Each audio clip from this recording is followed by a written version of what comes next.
I am a daughter, a wife, and a mother. I am a former teacher of high school students. I taught sophomores and seniors world and British literature. I am a former college professor. I taught political science, and specifically the history of political thought. Shorthand, I taught everything from Plato to NATO. I still work in higher education. I work for an organization that helps to inform and craft the strategic plans for colleges and universities. And I am a member of the school board in Baltimore City and currently serve as the chair. These experiences inform how I think and hopefully how I act in these important roles. I had parents who never told me no. I mean, literally, I would ask them to take me to all kinds of places outside of context. They worked 2 jobs, and no matter what I wanted to do, even if they disagreed with it or they weren't sure, they let me do it anyway. And whether or not I succeeded or I failed, and I come back saying, "Oh, I'm really sorry," they always said, "Shanaysha, you always make us proud." I met my husband in high school. Right? When you think about a high school boy, they're just boys. And he was a boy. And I meant that in all the good and bad ways of what it meant to be a high school boy. But what I saw in him, where most people saw a boy, is I saw a man and a person he was determined to be and who he would eventually become. My experiences teaching high school and college taught me that college doesn't make you smart. And I'll say it again. College does not make you smart. Your high school, your experiences leading up to your high school, that's what makes you smart. And what I know as a member of the school board is that the decisions that we make affect the lives and futures of people to come. So I entered this talk thinking that because of the responsibilities that I had to any number of people, 80,000 plus students, 85,000 students, 10,000 employees, tens and thousands of families, if I were going to give this kind of talk, I was going to have to be really careful. Right? I thought, I need to give a careful talk. There are too many people counting on me, and there are too many people looking to me. So I have to be really, really careful. And then I thought, everybody's being careful. Everyone. And I think we're choking on our carefulness. I literally think it's squeezing the life and the joy out of what it is that we're supposed to be doing. If you think about the application of the term careful, care, it's for the dying, it's for the convalescent, it's for the sick, it's for the just maintaining until the end. And I thought that I needed to be careful, because too many people were counting on me. So here's what the careful talk sounds like.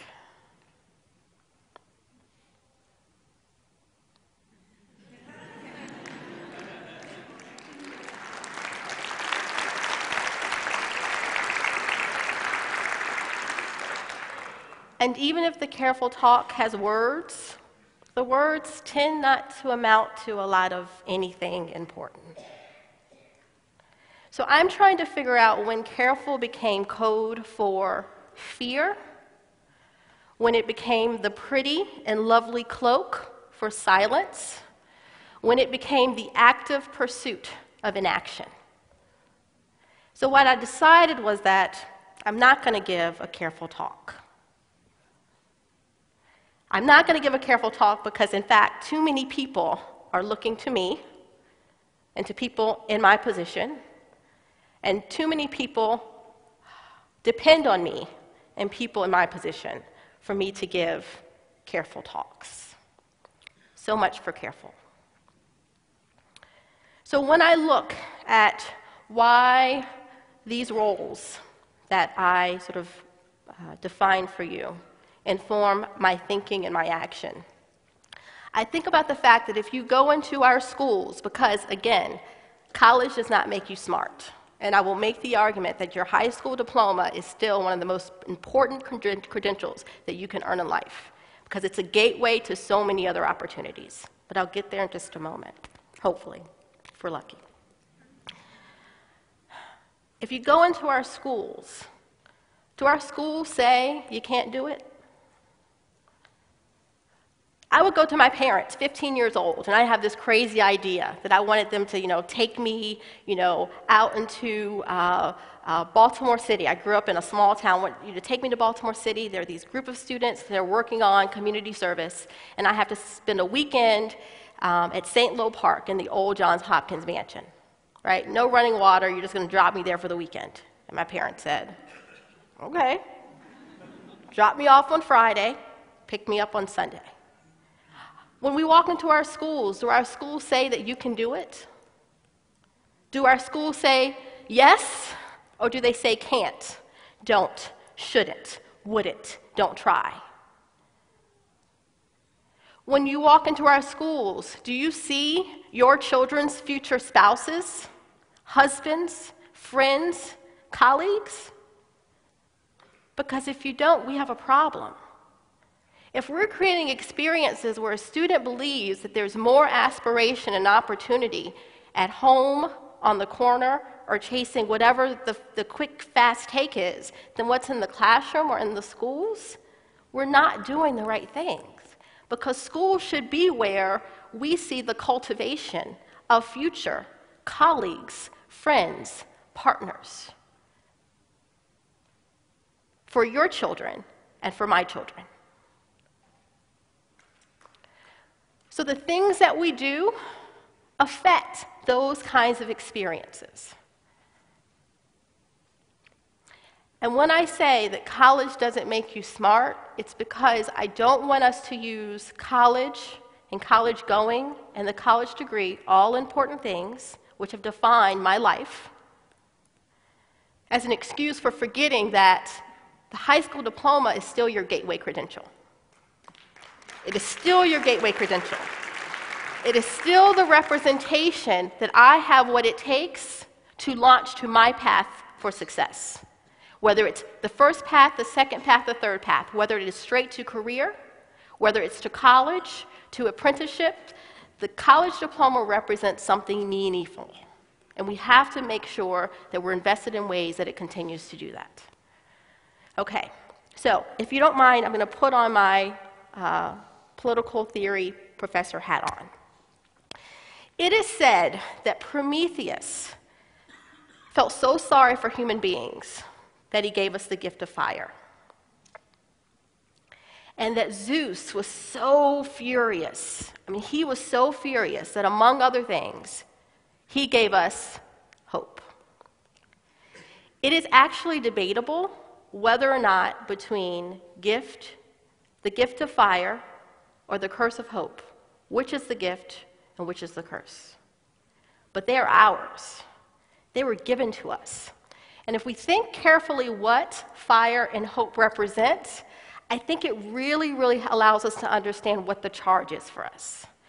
Fire is the tool, the implement for human improvement, right? The fire of the 21st century, or of any time, is the technology of that civilization that allows the mechanisms and the means to improve human existence. Right? Fire is the tool to make our lives better. And hope is that crazy, stubborn, enduring belief that we have that we can do better. Fire and hope together are our means and our way for us to create a better society, a better community, and to be greater and better as human beings.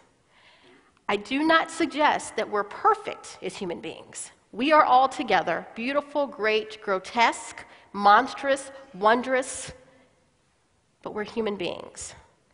And full of fire, full of hope, we have the ability to create new futures and new possibilities. However, what the story of Zeus and Prometheus teach us is that fire and hope are gifts that are given, but they are not givens, right? They are not givens, meaning we can't assume that they exist. They are gifts that are given. We have allowed too much attention to carefulness on one hand for some, and too much carelessness for so many others to steal our fire and hope from our children. And I say that it's time to take it back and give it back to them. And they are our children. Whether they are black, they are rich, they are white, they are poor, they are Korean, they are Latina, their parents came over here on a plane, they took the treacherous journey to make it here, or they were born here. They are our children, and they are our responsibilities. They're our responsibilities. So, how then do we think about what fire and hope means to them? Right? What is their tool for improvement, and how do we make sure that the aspiration and the inspiration to do better is a light in their eyes? So that when we walk in our schools, we see in the eyes of a student not only the person that she wants to be, but we've given her the tools so that she can unleash that person. It is time for every single one of us, every individual, every agency, every organization, every business, because I'm told they're people too, to start taking full responsibility for what happens to children and students. It is not only an ethical imperative, but it is an economic incentive. It is the only way that our societies, our communities, our world is going to improve. So what do I mean by this? We need to get rid of this notion of having to be too careful, and we need to get rid of this notion that you could care less, right? And we need to make sure that everyone is taking responsibility for the fact that we need to program and devote our energies and our assets to making educational opportunities better for everyone. What do I mean by this? I would suggest that 21st century education and a 21st century economy requires that we rethink the paradigm. Education and the economy have sort of existed in parallel universes for far too long. What we need to do is we need to break down those barriers and create an education economy. And the education economy requires that we start thinking about the ways that every single person, organization, agency, business, company, every single one, nonprofit, large and small, affects and impacts the lives of students. I think we have enough smart people in this room and in our communities that we could actually come up with an education economy quotient. And your education economy quotient requires a couple of things. Number one, it's trying to understand how you're using your assets that are at your disposal and investing them in a way to invest in the education of young people. Second, the algorithm should figure out how many people you're able to affect based on your assets. And third, we want to know if it's working.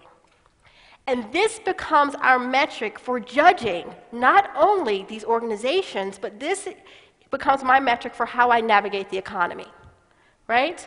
As a citizen, a worker, a consumer, I want to make informed choices, and every single one of us should make informed choices based on the education economy quotient. It decides then, for me, where I shop. How high is your quotient? Where I live, how high is your quotient? Where we send our children to school, how high is your quotient? Where we work, how high is our quotient?